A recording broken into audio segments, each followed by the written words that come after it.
The Miracle Code, Chapter 2, Life Crashes In.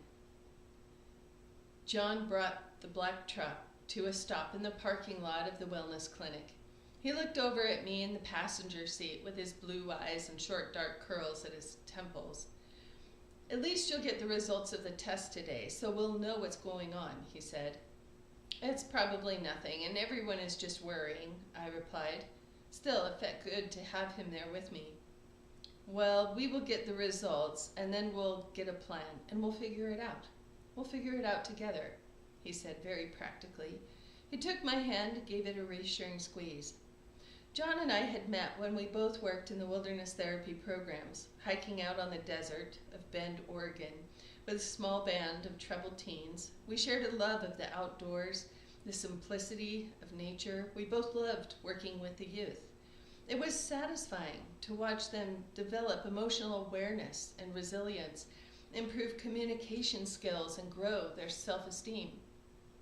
As wilderness backpackers and counselors, each day we hiked to new places, finding the Earth's hidden treasures, an iced-over pond at the top of Red Rock Desert or petroglyphs, the traces of a people long ago calling out from the sandstone. It was a time filled with adventure and blue skies and heartfelt campfires where we as guides and teens shared life's challenges in therapy circles under the stars. John and I had started dating then, and we found an easy connection with each other. Over the past few years, he had become my confidant, my rock, my best friend, and we just finally decided to cohabitate. It felt comforting that he wanted to come with me to my doctor's appointment. We sat across the doctor, in her white lab coat and sparse office. She peered over her silver-rimmed glasses, her lips in a downward turn of concern. "I got the test results back," she said, "Holly. I'm afraid the lab work shows you have the markers of an autoimmune disease." My brow furrowed with confusion. "What is that?" "What does that mean?" I asked. John and I sat across the large metal desk on the edge of our seats, his hand wrapped around mine tightly. "Lupus is an autoimmune disease," she said. "It's why you've been having the skin rashes on your face, the low energy and exhaustion. Autoimmune is where the immune system gets confused and it doesn't recognize the self, so it starts attacking your body's own tissues. There are about 100 autoimmune disorders, and each type of condition is defined by the symptoms and how it affects the body. For example, in Crohn's disease, the immune system attacks the colon. In Hashimoto's, it attacks the thyroid. In lupus, it attacks the body's soft tissues, skin, and organs. You have lupus. This is why you've been getting that rash across your face and why exercise has been so exhausting," she said. "So what does that mean?" I stammered. "Do I just take antibiotics or something?" "No, it's not like that. Lupus is a chronic illness, an autoimmune condition. We don't know what causes it, and there is no cure. It is a degenerative disease." "What do you mean, there's no cure?" My mind went foggy with confusion. "And what do you mean, degenerative?" "Well, there is no definitive cure, and it's expected to get worse over time," she said. The doctor continued. "The suggested treatment is to suppress the immune system with medications and hopefully keep the immune system from attacking your tissues. But there are also natural treatments we can try." Could this be happening? I thought. I had always been super healthy. I was a backpacker and whitewater guide, for crying out loud. The fog swirled around my head at the surreal situation. The doctor continued. "You also need to know there are things that can make it worse, causing your immune system to flare up and attack your body. 20 years ago, lupus was terminal, but now most people with lupus can live a full life if they manage the illness. It can, however, be life-threatening if you have a flare-up, so it is important to manage it." I could feel my mind pushing back. "Well, I'm not most people," came an inner voice in the back of my mind, like an arrogance switching on. I was certified as an herbalist. I knew the body could heal incurable diseases. I heard the words the doctor was saying, but it all seemed so unreal, like a daydream or someone else's movie.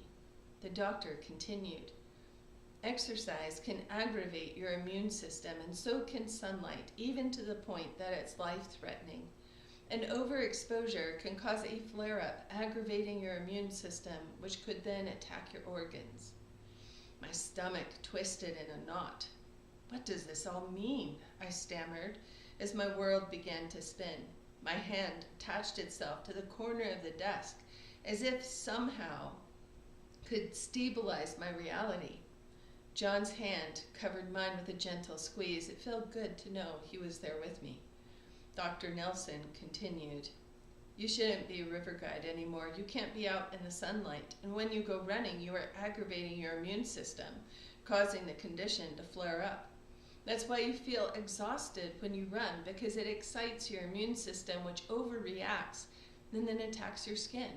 This is also why you've been breaking out in a rash. I recommend you stop running too. Any overexcitement could cause a flare-up, causing your immune system to attack your organs and even kill you. I was stunned and speechless. Her voice had a distant, tinny quality as if it was a recording. Only mild exercises recommended, like walking. Don't exhaust yourself, she said.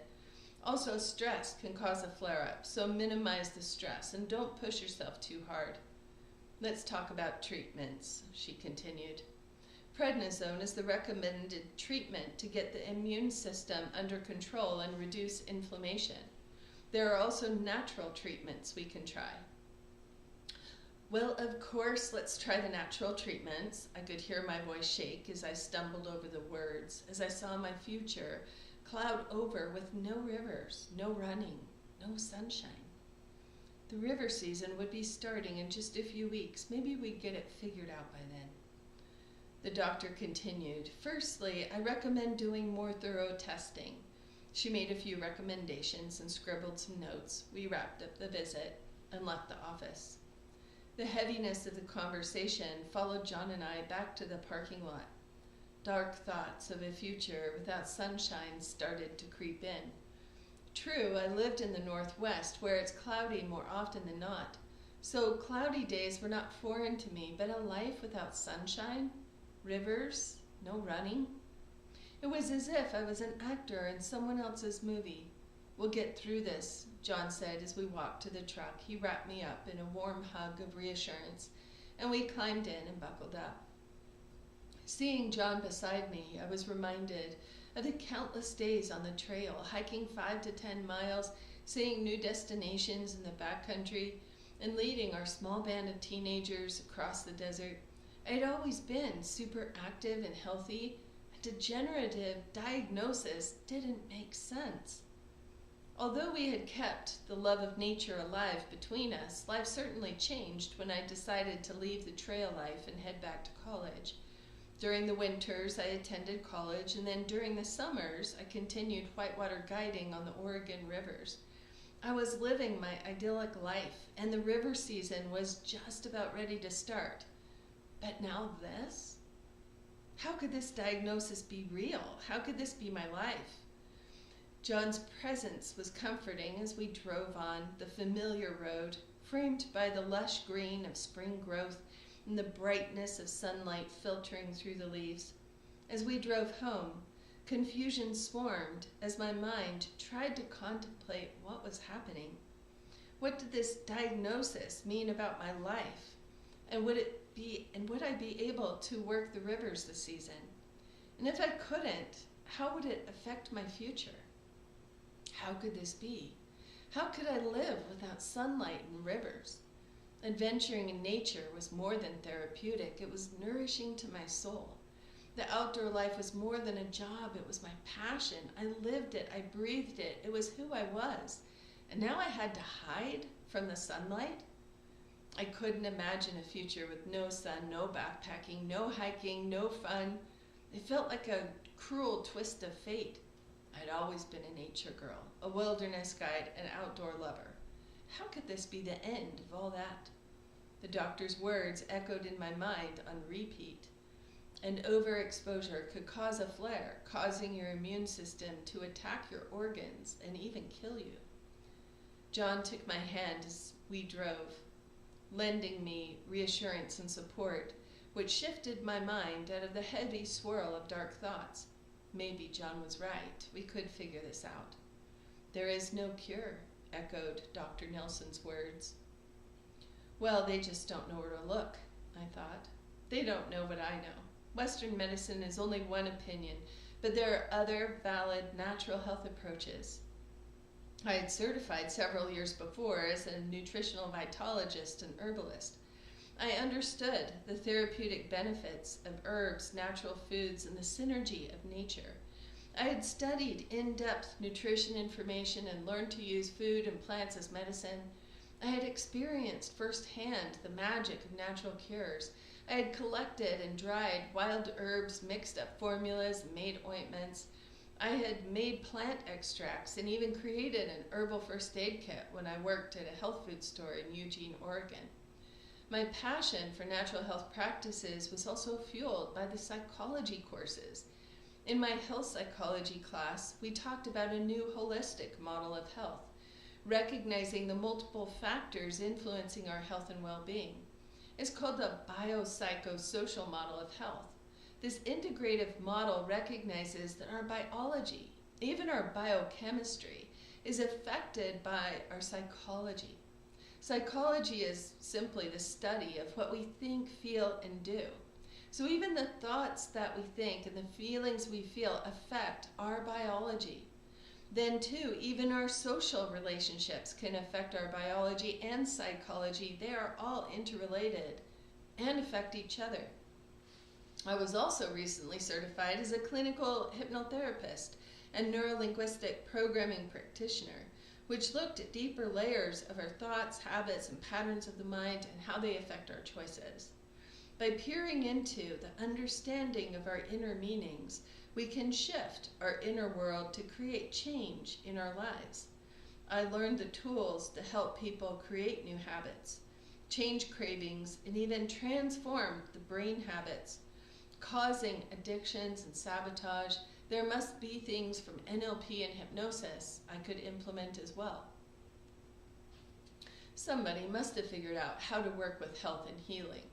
I wasn't willing to give up so easily, at least not without trying everything I already knew, I thought.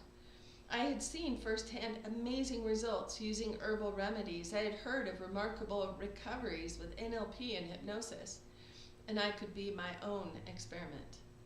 Armed with optimism and determination, I set my mind to smug. I got this. I can figure it out. With John's support and reassurance, maybe something more was possible than a future of debilitating illness and pain.